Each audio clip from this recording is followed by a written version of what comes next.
વાલી મિત્રો રેડી છો ને? 4 એપ્રિલથી આરટીઈ નું ફોર્મ ભરવાનું ચાલુ થાય છે। એ પહેલા આ મહત્વની સૂચના જાણી લો। તમારું બાળક 6 વર્ષનું હોવું કમ્પલસરી છે। સાથે તમારા બાળકનું આધાર કાર્ડ અપડેટેડ એટલે કે તમારું બાળકનું આધાર કાર્ડ સાથે મોબાઈલ નંબર લિંક અને બાયોમેટ્રિક અપડેટ હોવું કમ્પલસરી છે। આધાર કાર્ડ અપડેટ કર્યા બાદ તમારે ઇમ્પોર્ટન્ટ એક ડોક્યુમેન્ટ છે આવકનો દાખલો। આવકનો દાખલો કમ્પલસરી છે। તમારી આવક 6 લાખ કરતાં વધુ ના હોવી જોઈએ। જો તમારી આવક 6 લાખ કરતાં વધુ હશે તો આમાં ફોર્મ નહીં ભરી શકો, પરંતુ તમારી આવક 6 લાખ કરતાં ઓછી હશે તો તમે આમાં ઇઝીલી ફોર્મ ભરી શકો છો। ફોર્મ ભરવા માટે તમારે ઓનલાઈન અરજી કરવાની છે। આરટીઈની ઓફિશિયલ વેબસાઇટ તમને ઉપર લિંક જોવા મળશે, એ વેબસાઇટ પર જઈને તમે ફોર્મ ભરી શકો છો। આ ફોર્મ ભરવા માટે લિંક તમે તમારા મોબાઈલ અને કોમ્પ્યુટર લેપટોપ દ્વારા તમે ભરી શકો છો। અને લિંક હું મારા બાયોમાં આપી દઈશ, આપણા ચેનલ પર આપી દઈશ। ફોર્મ ભરવા માટેની તારીખ તમે ચૂકશો નહીં।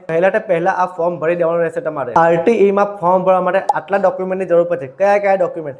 આવકનો દાખલો, જાતિનો દાખલો લાગુ પડે તો કમ્પલસરી નથી, તથા આધાર કાર્ડ, બાળકનો જન્મનો દાખલો, આવા 4 ડોક્યુમેન્ટ તમારે ખૂબ જ ઇમ્પોર્ટન્ટ છે। સાથે માતા પિતાનું રહેઠાણનો પુરાવો પણ ખૂબ જ ઇમ્પોર્ટન્ટ છે।